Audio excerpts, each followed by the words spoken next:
I'm Faraz Siddiqui, representing Biofootprints. So Biofootprints is a society which aims at science promotion and popularization, as we are aware. And I am enthralled to have someone who is an esteemed guest of ours, a woman scientist and entrepreneur. And with this, I welcome Dr. Suphiya Khan. Good to have you, ma'am.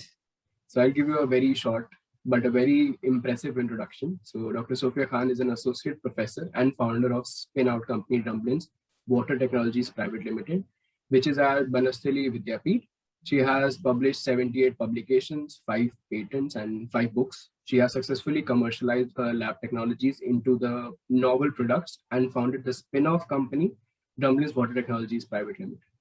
She is a recipient of many national awards, and I have national and international awards. I have a long list, so I'll just name a few very prominent ones. So NAAC Alliance Platinum Jubilee Award, that is one. CRISP Fellowship from University of Oxford. TIE-BIRAC WINER Award. Women Transforming India Award by NITI Ayog. Wonder Woman in STEM Award for contribution in science and innovation. So her success story was released as a woman entrepreneur leading change in India by NITI Ayog. Today, she has spared us a good amount of time, and she's going to talk about her journey from basic science to commercialization. So, ma'am, it's a very small list of your achievements, but let's start with your achievements, and I'll straight away throw this stage to you, and you can start with your lecture. Yeah. Thank you so much, Faraz, for giving me an in-depth introduction. So first of all, I would like to welcome each and every listener, passionate listener who is listening to me. And in my today's talk, I will want to take you my own life journey from how I could able to translate my basic sciences to the applied sciences and then successful in the commercialization journey. So for this, I would like to share my PPT.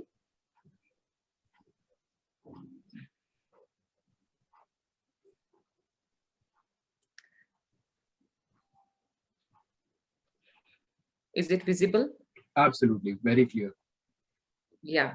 So I welcome to this today's my talk. So my talk will be like mainly on the journey from my own journey, from my basic science to the commercialization, and how I'm able to establish my water research lab, who is led to the origin of the Drumlins Water Technologies Private Limited.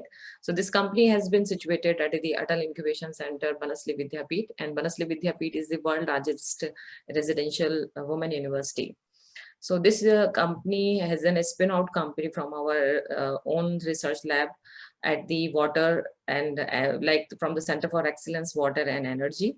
At the Banasthali Vidyapith, and we are mainly working on the development of the affordable defluoridation technologies. So this whole story of like I have like 17 years of the research and teaching experience. So this story of the commercialization contains lots of the failures, frustrations, triumphs, and success, and about nurturing the women scientists to become an entrepreneurs. So this path is less traveled and the new way to go. We have backed so many of the successes too, but there are a lot of hurdles and we have to solve at every stages of my life.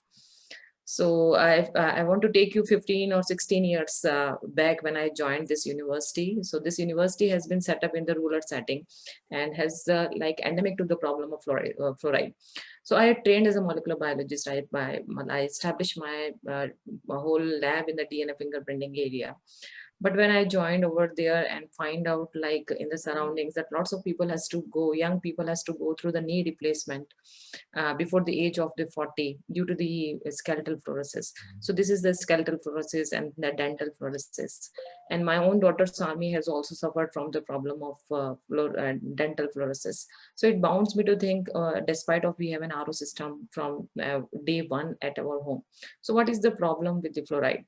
So I took a way back in 2010. I took the fluoride as a research problem. I just tilted my research from DNA fingerprinting towards the fluoride contamination research. And what I find that it's not a local problem, it's a global problem. Globally, around 200 million people who are severely suffered from the problem of fluorosis. And in India, around 66 million people suffered from the problem of fluorosis. And the Rajasthan, which the place where I belong, more than 45 lakh people suffered from the problem of fluorosis. So what is the problem with the fluoride that cannot be solved at this level? So what I have seen that most of the technologies available in the market, either they are costly and they are targeting only the bound fluorides, and the ionic chloride has passed through the RO membrane also. So we have to find out the localized solution for the fluoride. And the second most important thing, fluoride is a double-edged sword. It's not like other any contaminants. First is a negative ion, and second for our for our good health, its amount, basic amount like 1.5 mg per liter is required for our body. So there is no technology available in the world that can maintain the levels of the fluoride in the water. So if the water contaminant contains more than 1.5 mg per liter, you have to remove it. And if it contains lower than the 1.5 mg, then you have to add the fluoride, just like in the Canada and the USA. So the problem is severe, and we have to find out the very scientific solution for it. So a way back, it is in my mind, like being a scientist, how could I solve this problem? And one day I will be able to solve this problem. Very simple solution should be come, and it should not require any technical specifications or what I have observed in the surroundings. There is no electricity, and water problem is also there, and people do not understand so many of the technical specifications. So science needs simple solutions, not the complicated solutions. Started with the simple things. So I applied in the various projects, and luckily I got so many of the projects of the DBT, UGC, MHRD, and I have already find out like in 2013 that water and energy will be the two main crises of the world, and the world is looking for simple, greener, economical, and sustainable solutions. And luckily I got the different projects for it. So I got the MHRD Center for Excellence, and currently I'm running the Water Innovation Center also, and the several Idea Innovations grant also been in the place, and I'm running through it. So all this, the problems with all the existing technologies like ion exchange, RO, ultrafiltration, phytoremediation, and electrodialysis. So either they are like very complex and the costly, and they are not been still able to solve, remove the fluoride in a very effective level. So the further improvements are highly needed, because this problem could be is a huge problem, and the localized solutions are highly needed for this problem. So I started we have to observe the nature, and with the problem in the nature, and the solution is also in the nature. So I worked out on the bio-inspired nanomaterials, and I took the from the DNA fingerprinting to the different nanomaterial synthesis, and I established my whole lab in this area of the different nanomaterials characterization and all these kind of things, for how we could improve the adsorption efficiencies and the regeneration's power.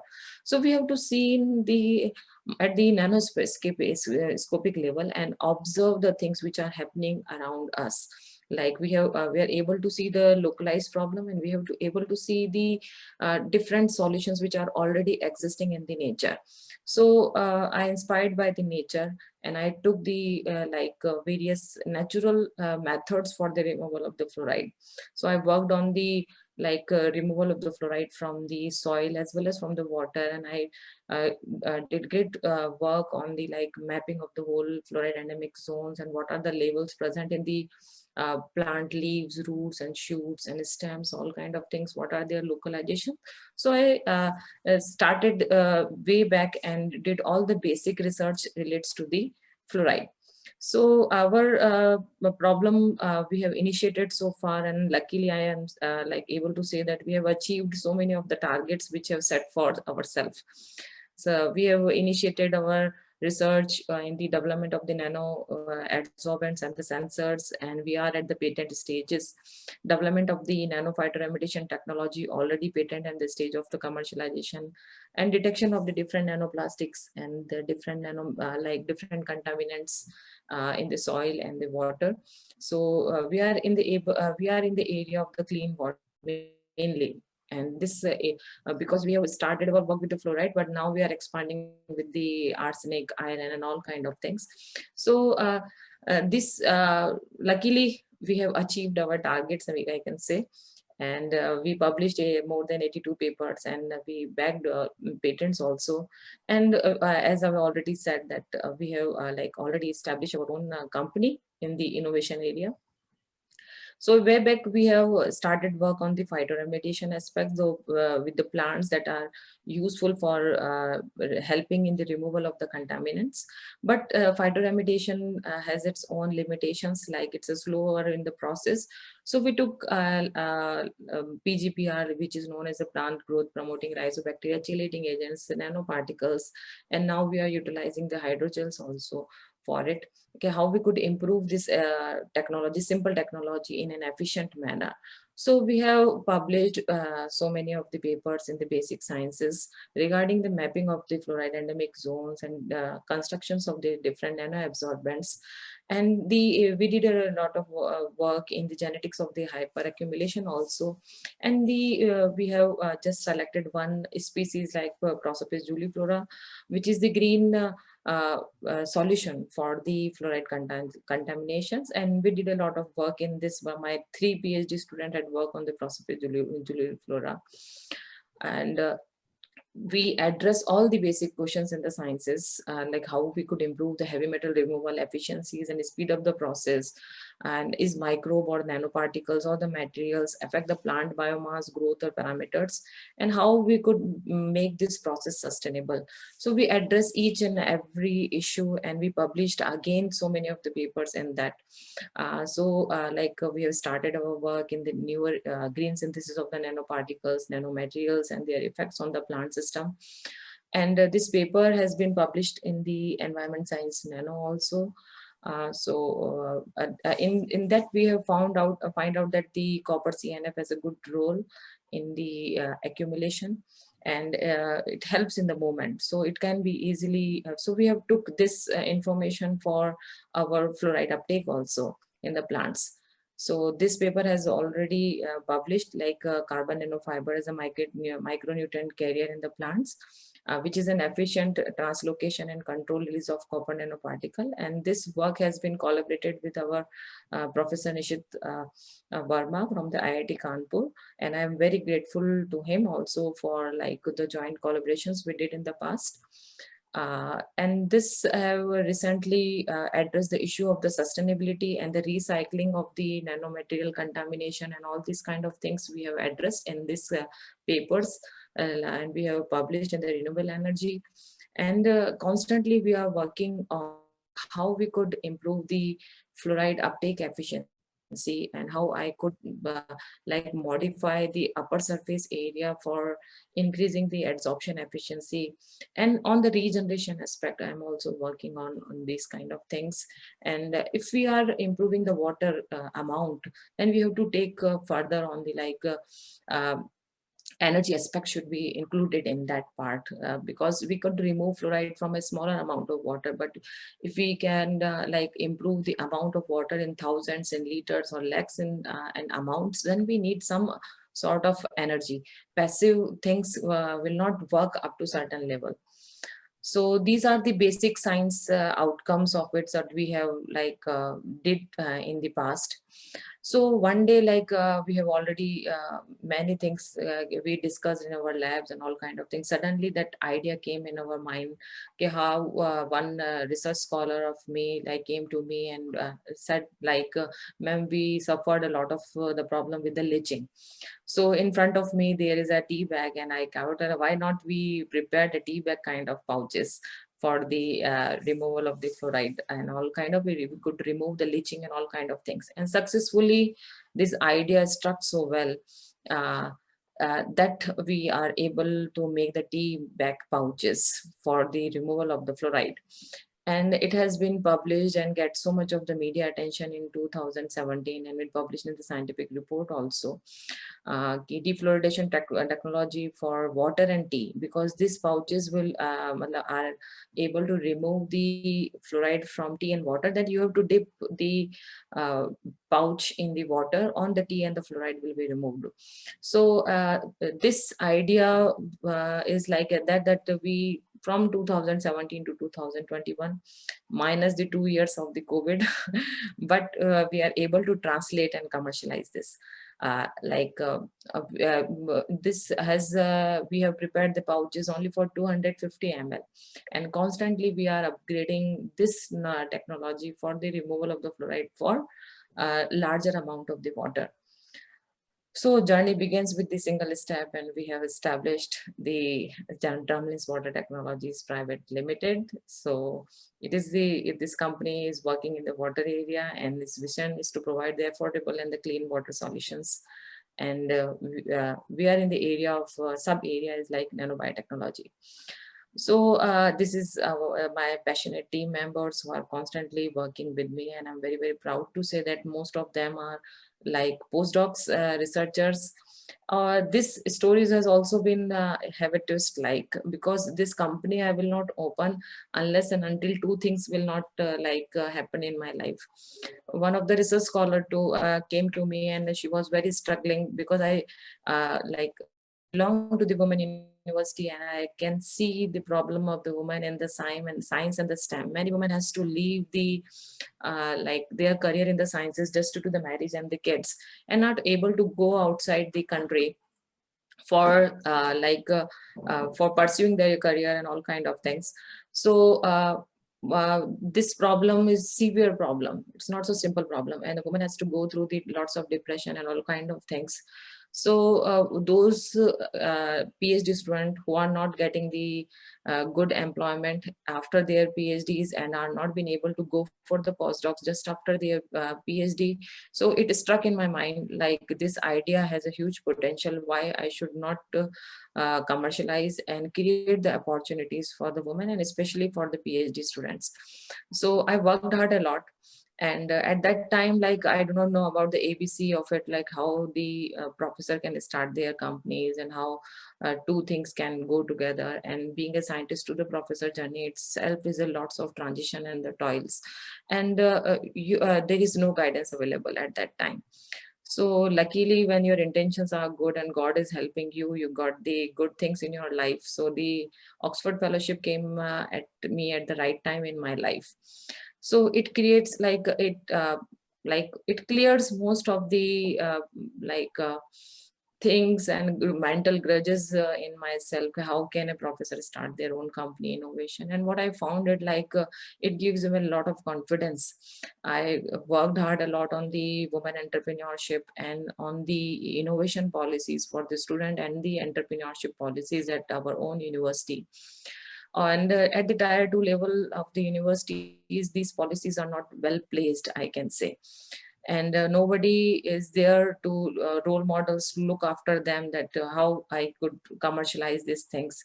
And you need a lot of things, it's not so easy for a professor, because they has to teach a lot and very little time is left for the commercialization and all kind of things. So you should be ready for all kind of you have to kill yourself. You start if you but the thing is that if you have vision in your life, if you have a good God's calling in your life that you want to do it, so I think the God will help you in certain and several manners. So I follow my own heart. I started this, and this is the thing that in this manner that Drumlins has started. And I would like to say that when I started, I don't know that I will be successful or not, or still the path is very, very long, I can say. But this path is very, very exciting, because lots of hurdles, lot of problems. When you solve it, then you filled with the lot of confidence after some time. And when you are seeing lots of people are gaining the employment and all kind of things in your things, and you are able to do, so it's the satisfaction you get out from it, it's immeasurable, and you feel the value and significance. So this kind of things I got it from this kind of work. So we came out with a very good solution, which is a smart universal nano rod equipped with the sensors. We are continuously working on it, and we are improving on it. Still, it's in the validation state. We are making in the sensor part also. constantly we at this stage also we came out what is the it has been validated the Banasthali village itself, and it's according to the TRL 7 stage of the BIRAC, and we are constantly improving this product day and night. And I'm planning to establish a very good production development lab, and luckily I will be with God grace I will be able to do that, and that lab will be the NBEL accredited also very soon. And so this product is a very innovative product. So it's based on the deep adsorption, equipped with the sensors. It's membrane free. It do not require water and electricity for the operations, and it is scalable. It is based on the hybrid technology. We have utilized not only the nano but the existing technologies also. We have used the advanced nanofibril approach, as well as the different kind of capillary system and adsorption also. So it's a hybrid kind of approach, and it is scalable up to the community level, and it removes both the ionic and the bound fluoride, and it is very cost effective in nature. So we have once we incepted in 2019, this company has formulated in 2019 March. So the progress we have so far, but still the miles to go, because it's the first step I can say. And in the commercialization journey, you need 7 to 8 and more than 7 to 8, 10 years of your hard work will lead to from the idea to the IPO. This is not so easy. There are lots of death valleys came in your path, and you should be ready to face all kind of things. So I begged many failures, but in my path, lots of failures, lot of frustration, but I met so many of the awards for this, like big grants and Chevening Oxford Fellowship. Recently, the NAAC Reliance Platinum Jubilee Award and the BIRAC TIE Winner Award, Women Transforming India Awards. And we got the DST Innovation Grant, and the Drumlins is the consortium partner of it. And these are the pictures in which I have raised the 10 million INR for my company. And this is a story has been released by the Honorable Defense Minister Rajnath Singh. I am very grateful to him also, and the NITI Ayog also. So I can say when I gist my own life, so मैं एक ही बात कहना चाहूंगी कि खामोशियों से बनाते रहो पहचान, अपनी हवाएं खुद ब खुद तुम्हारे नाम गुनगुनाएंगी। और एक और चीज जो सभी के लिए कहना चाहूंगी वो ये है, चाह रखने वाले अपनी मंजिलों को ताकते नहीं हैं, वो अपनी किस्मत खुद लिखा करते हैं। और जो लड़कियां और जो वुमेन साइंटिस्ट मुझे सुन रही हैं, वो भी एक चीज कहें कि you should fall in love with yourself being as a women, and take your nurturing ability as a very, very big advantage to build small labs, big organizations, and the big institutions and the big company for the future. So good luck to each and everyone. For this, this is the theme that I would like to convey to you. And last but not the least, because I am from the water research lab, so I wrote a poem on the water. I wrote also. So the gist of it, be flow like a water in your life. So philosophy of water is a hidden treasure. It flows, it follows a path which is unexplored. In hurdles, it finds its own way, and in peace, it stays grounded. In being, it follows to the depth. In confrontations, it stays gentle. In actions, it aligns to the timing. In every circumstances, it flows. In drop, inner is magnificent. In every drop, hidden treasure lies. In beauty, it is flexible. In stress, still it is humble. And in meeting with the ocean, it teaches us that you and me are nothing but the same. So be like a water, humble, flexible, and be with the continuous flow. A good luck to each and everyone who is listening to me. Amazing, thank you so amazing. much. Thank you for sharing your story. I as a researcher or as the student, I found a lot of motivation from your personal as well as professional life. I cannot comment on your professional life because it is way beyond anything that I have achieved. But personally, I can sense or take one thing, that you found motivation in whatever you were doing, and you took it up as a cause, and you made the nation realize that it is something that you are working on. So thank you for sharing all of it. It was very, very good. It was very good experience for me. And on Faraz, behalf, I have just still there are lots of problems in which we are going through, like the COVID problems and all kind of things, and we do not get the proper grants. And I still face the problem of how to write the business grants and how to be a businesswoman, or like the entrepreneur, mainly not a business, like being an entrepreneur. So all, but on the one thing I can say that this all things just makes your personality more vibrant, I can say. So whatever I learned from my entrepreneurship, I applied in the basic sciences and being as a scientist. And being as a scientist, I applied the basic theories into the entrepreneurship. In the both way, it's a win-win situation, I can say. And win-win situation for all of us as well, from the benefits we reap and from the motivation you've given. So it was really good. Thank you so much. Thank you. And on behalf of Biofootprints, I would like to thank you for giving us time. And it would be nice to have you again. And I'm sure there'll be a lot of people who will come asking about you. So we'll be there to make them reach. Thank you. Thank you.